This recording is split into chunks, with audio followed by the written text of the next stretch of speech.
Desde el verso 37 hasta el final de este capítulo, nos toparemos con un lenguaje hebreo muy difícil de comprender, en primer lugar. En segundo lugar, hay un gran debate en cuanto a lo que realmente está sucediendo. Y todo lo que podré hacer yo será simplemente traducir esto literalmente. Notarán que muchas de las traducciones, tanto en español como en inglés, y estoy seguro que en otros idiomas también, en vez de traducir estos textos literalmente, intentarán ayudar al lector a entender esta confusión. Pero, con mucha frecuencia, le agregan a su traducción palabras de interpretación, palabras de clarificación. Y a veces, el texto es difícil, confuso y sin claridad porque Dios quiere que meditemos en él. En ocasiones, si no hay claridad en cierto texto, debemos buscar en otro pasaje, pues ese otro pasaje será la llave que traerá claridad al texto en cuestión. Entonces tendrás sencillamente que recibir y aceptar algo de esta confusión en lo que estamos leyendo hoy. Además, si lees algunos de los comentaristas, descubrirás que, de la misma forma, hay mucho desacuerdo, mucha división, muchas visiones distintas. Existe una tendencia a ver ciertos acontecimientos sobrenaturales de un modo que quizás no coinciden con la intención de Dios. ¿Está Dios obrando en ellos? Por supuesto que sí. Él le dio a Jacob sabiduría sobre qué hacer, pero también hay un aspecto material, y este es el principio. A veces hay obras milagrosas en lo físico, es decir, Dios obra en circunstancias físicas. Él utiliza cosas que son comunes, que son prevalentes y frecuentes en una sociedad. Él utiliza esas cosas comunes para producir resultados altamente singulares. Entonces, adentrémonos en el texto. Enfatizaré el hebreo original aquí porque este es el problema. Estoy fuertemente convencido de que muchos de los que simplemente traducen, enseñan, comentan este pasaje, no han luchado lo suficiente con el texto. No se tomaron 3 o 4 horas para leer esto en hebreo, estudiar minuciosamente cada palabra, buscando cómo esas palabras se utilizan en otros pasajes, cuáles son las raíces de esas palabras, qué busca comunicar cada palabra, con el fin de formular la traducción correcta. Dejemos a un lado las interpretaciones, ya tendremos tiempo para eso la semana que viene, pero por ahora, simplemente prestemos atención a las palabras y la razón para esto es la siguiente. Quiero darte la oportunidad hoy de sentirte incómodo, de que no tengas una comprensión clara que te fuerce a que tú también busques e inviertas tiempo buscando entender este texto. A veces, los pasajes que son menos claros son los de mayor importancia. Iniciemos esta sección. Verso 37. Vayikach lo Yaakov, Macao, Livnei. Lo que literalmente dice es, y Jacob tomó para sí, Vayikach lo, tomó para sí, ¿quién? Jacob, Macao. Y esto se refiere a un palo, lo que generalmente se traduce como una vara en la mayoría de las traducciones, pero simplemente se refiere a la rama de un árbol. Y dice aquí, Macao Livnei. Livnei se refiere a un álamo. Ellos tienen una característica muy particular, y es que por dentro generalmente son blancos, y por esto la frase Macao Livnei se refiere a la rama de un álamo o a una vara del árbol del álamo. El término Livnei viene del mismo término hebreo que el nombre de Labán, este hombre, y Labán, el color. El color Labán es el color blanco en hebreo. Y dice laj, algunos colocan verde, pero no tenemos la palabra yerok, verde, sino que es la palabra laj, que significa humedad.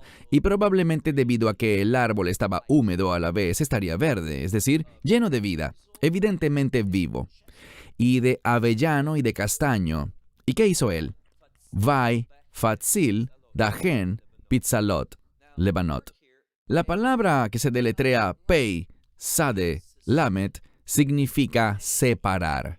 Creo que muchas traducciones utilizan la frase pelar, y está bien, se refiere a separar la rama para que puedas alar y obtener distintos trozos o divisiones.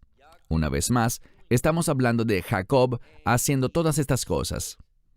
Y él las separó y obtuvo trozos blancos que dejó expuestos.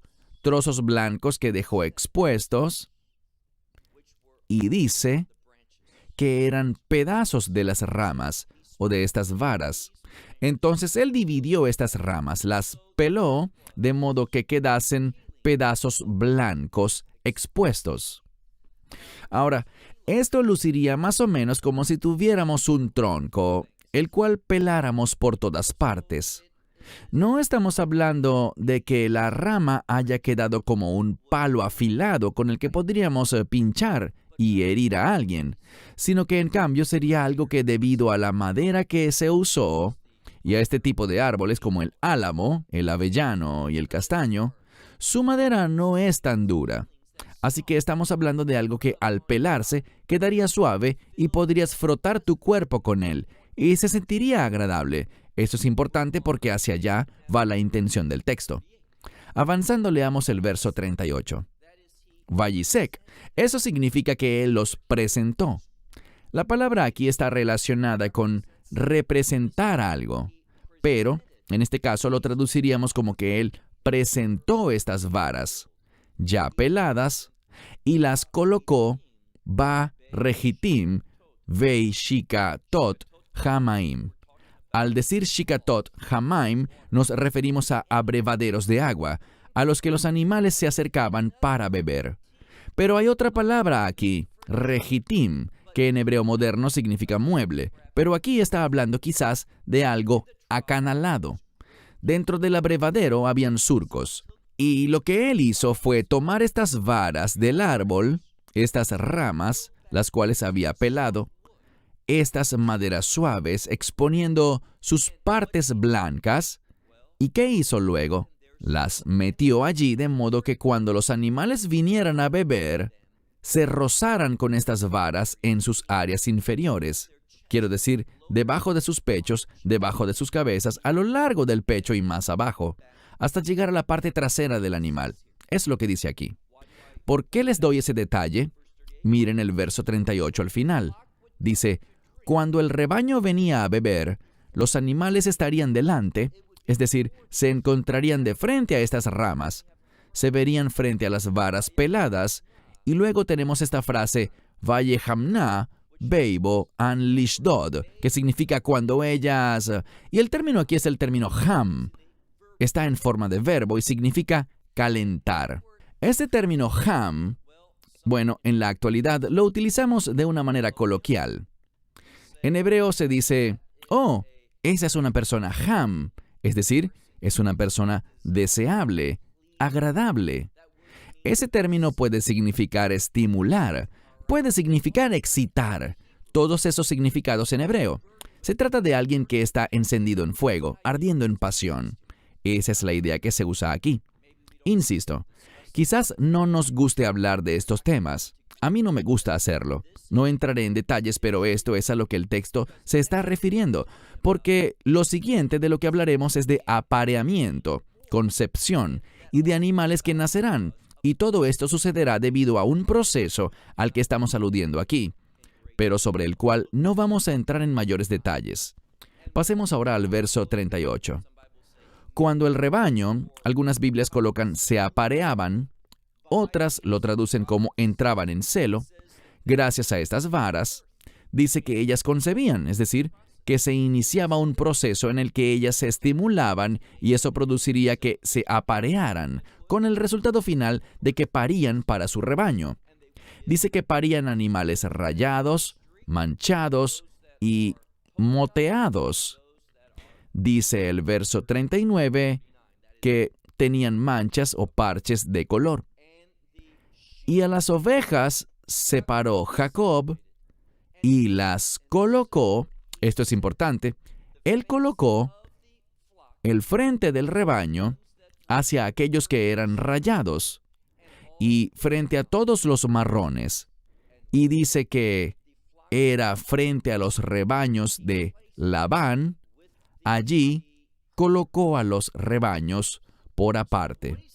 Lo que nos dice el texto es esto, que Él separó de los rebaños a todos los que nacían y que se mantenían vivos, posicionándolos de una manera específica con el fin de que los que nacían favorecieran a su parte del acuerdo, en vez de favorecer a Labán. En cuanto a esta acción, no hay nada incorrecto. No hay nada malo en que actúes de una forma que te genere prosperidad. Él no estaba bajo ninguna obligación. Su responsabilidad era cuidar del rebaño, pero está actuando y conduciéndose de una manera, como veremos la semana siguiente, para que su rebaño crezca y no el de Labán. ¿Cuál es el contexto? Bien, para entender el contexto debemos regresar al verso 35 que dice, Beyom Jahu, en aquel día, juicio. Jacob está manifestando el juicio de Dios sobre Labán por su engaño. Cuando él intentó, y no solo intentó, sino que lo hizo, él estafó a Jacob. Entonces Jacob está actuando de esta manera, ubicando a las ovejas y a las cabras de una manera que lo beneficie en cuanto a los animales que nacían, para que la mayoría de ellos le perteneciesen a él. Y cuando otros animales viniesen que no eran de su propiedad, él no colocaría estas varas allí para que fuesen estimulados y quisiesen aparearse. Avancemos ahora al versículo 41. Y aconteció que cuando para el apareamiento de los rebaños venían las más fuertes, se refiere a las hembras del rebaño, porque el sustantivo está en femenino, y Veisam Jacob, y Jacob colocaba las varas frente al rebaño en los surcos para que fuesen estimuladas o entraran en celo gracias a las varas. Entonces, él hacía esto cuando venían animales fuertes o que pertenecían a su parte del acuerdo. Es otra manera como podríamos entender el texto. Verso 42. Pero aquellas ha'atif, eso lo traduciríamos como las débiles, las cansadas, aquellas que no eran tan vivaces, que no estaban interesadas en aparearse, dice aquí, pero a las débiles del rebaño no se las colocaba. Y aconteció que las débiles le pertenecían a Labán y las fuertes a Jacob. Dice aquí que al final, debido a lo que él hizo, y hablaremos más al respecto la semana que viene, el resultado final fue que los animales fuertes, los que querían aparearse, los que eran más saludables, le pertenecían a Jacob, mientras que los menos interesados en aparearse, aquellos que eran débiles y menos vivaces, se convirtieron en el rebaño de Labán. Y todo esto demuestra que cuando practicas el engaño, no eres bendecido, pero cuando escuchas a Dios, y esto será muy claro la semana que viene, cuando escuchas a Dios y quieres edificar lo que Dios te ha llamado a edificar, las bendiciones de Dios serán para ti, y tú tendrás éxito, serás prosperado. ¿Quiero decir que todos serán ricos y adinerados? No, pero aquellos que obedecen a Dios, muchas veces esa obediencia conduce a un bienestar financiero, con el fin de que eso pueda ser usado para propósitos divinos. Avancemos ahora, por favor, al versículo 43. Leemos aquí, último verso. Vayifrotz haish meod meod.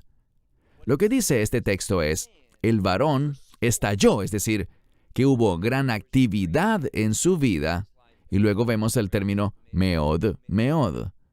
Esta palabra significa mucho, mucho. Meod, meod es igual a mucho, mucho. Usualmente se traduce como muy abundante o excesivo. En español, la mayoría de las traducciones, para no sonar redundante, lo colocan de distintas maneras, pero literalmente es la misma palabra hebrea dos veces, y vemos esta construcción con mucha frecuencia en el Antiguo Testamento. Una de las maneras como los sabios lo entienden es que Él estallará en abundancia. Ese es el contexto, y que el primer meod se refiere a esta era, mientras que el segundo se refiere al reino. Queremos ser prósperos en las cosas de Dios en esta era, pero más importante todavía, en la era venidera. Y aconteció que él tuvo, es decir, Jacob tuvo, grandes rebaños, es decir, un gran número de ovejas, y también criadas, y obreros, y camellos, y asnos. Entonces Dios lo bendijo en todas las maneras posibles. ¿A quién bendijo? A Jacob. Jacob no era el engañador. No, en este contexto, Labán lo era. Y esto busca anunciar al lector que Dios bendice a aquellos que son íntegros. Nunca pienses que Dios no sabe lo que tú estás conspirando en tu mente o lo que haces en secreto. Dios sabe todas las cosas.